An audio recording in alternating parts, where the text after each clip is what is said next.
Magandang buhay sa lahat mga ka-agri. Welcome back sa ating channel. Ngayon po ay nandito tayo sa bundok. Kukuha po tayo ng grafting stick dito sa puno ng rimas. Mag-grab po tayo sa uloy. Kaya ito is yung rimloy tatawagin. At si Kaman Rim. Dahil po i-grab ko sa sa kamansi. Dalawang video po ito. Sundan nyo lang at ngayon po wala na paligoy-ligoy. Ako'y kukuha ng grafting stick. So ito yung aking kukunin. Pinutulan ko muna para hindi masaktan sa sunod. Ito pwede pang ikuhanin itong sa sunod pagka medyo nag-active itong stick. Kukuhanan ko muna siya ng isa. Yun. Tinanggalan ko na agad yan ng dahon para hindi masaktan. So dalawang video po ito. Yung isa ay sa uloy. Si Rimloy. Sundan nyo lang po itong dalawang video.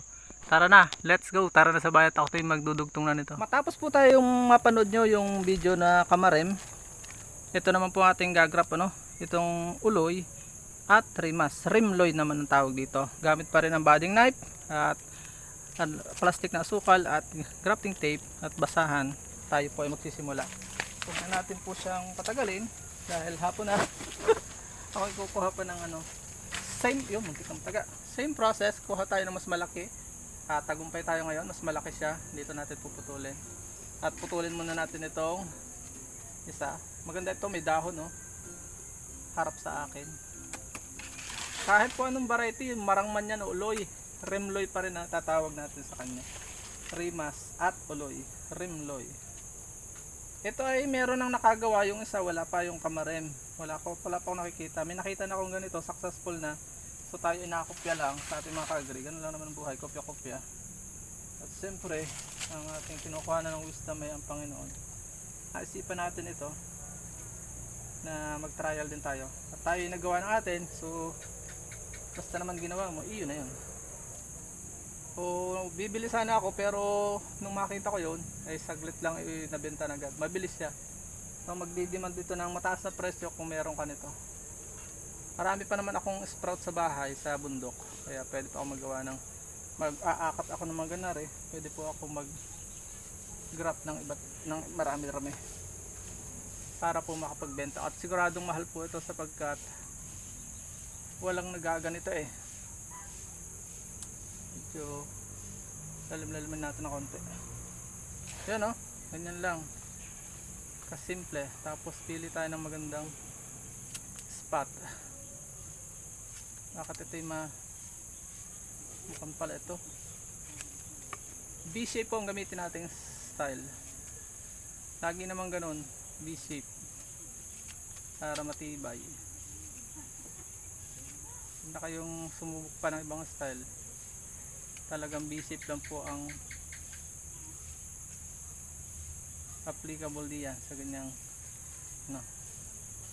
Tapos tusok po natin. Yan, maganda siya at mas malaki. Ideal sa Yan. Maglapat dapat yung tabi. Yan. Sana mabuhay ka. God bless you. Naway mabuhay ka.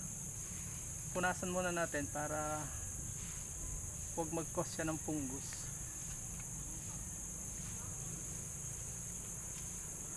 Yan, may bupa. Halian na natin, baka magasgas, mamula. Iwasan nating magtagal. Mabagal pa nga ako, mabagal na yun. Matagal na akong hindi nagagrap. Ito po si Rimloy, ang aking pinakikilala sa inyo. How to grab Rimloy. Baka tataka kayo, rimas siya at uloy. Hindi ko na naitanong sa kasama ko kung magkano niya nabenta.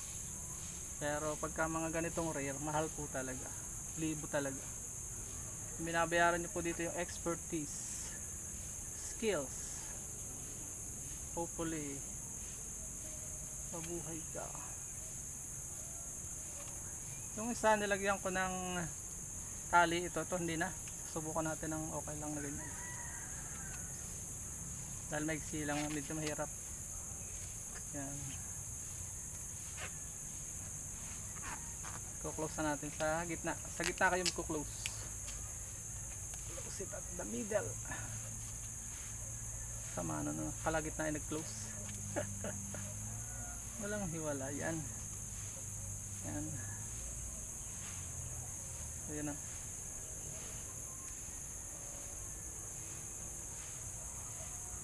Para siyang lastiko itong plastic na ito. Maganda itong grafting tape na ito eh. Gaano siya. Babanat.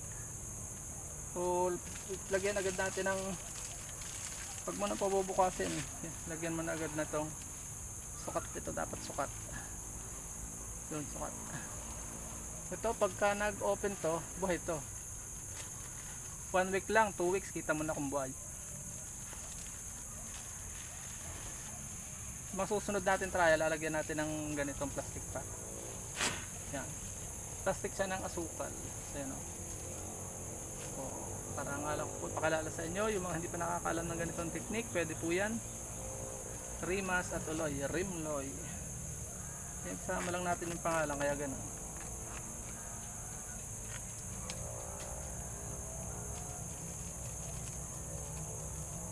Rimloy siya.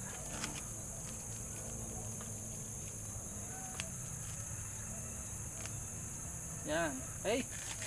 Mag-release tayo ng blessing. God bless you. Mabuhay ka. Magbigay ka ng karangalan sa ating mga kababayang Pilipino. Kung kayo po'y napagpala sa video ito, ano pang hinihintay nyo? I-share nyo na po ang video ito para sama-sama tayong matuto at umasenso. Paalam and God bless. Ayun, dyan po nagtatapos ang ating munting vlog. Maraming salamat po sa inyong pagsubaybay at panonood sa ating pong channel. Kung bago pa lamang po kayo napadpad sa channel na ito at mahilig kayo sa ganitong klase mga upload, huwag nyo na po kalimutang mag-subscribe at i-hit ang notification bell para updated po kayo sa upcoming nating videos. Sana po, magkita-kits po tayo sa susunod nating mga vlogs. Maraming salamat po. May God bless you all. Mabuhay. God bless the Philippines. Bye-bye muna po.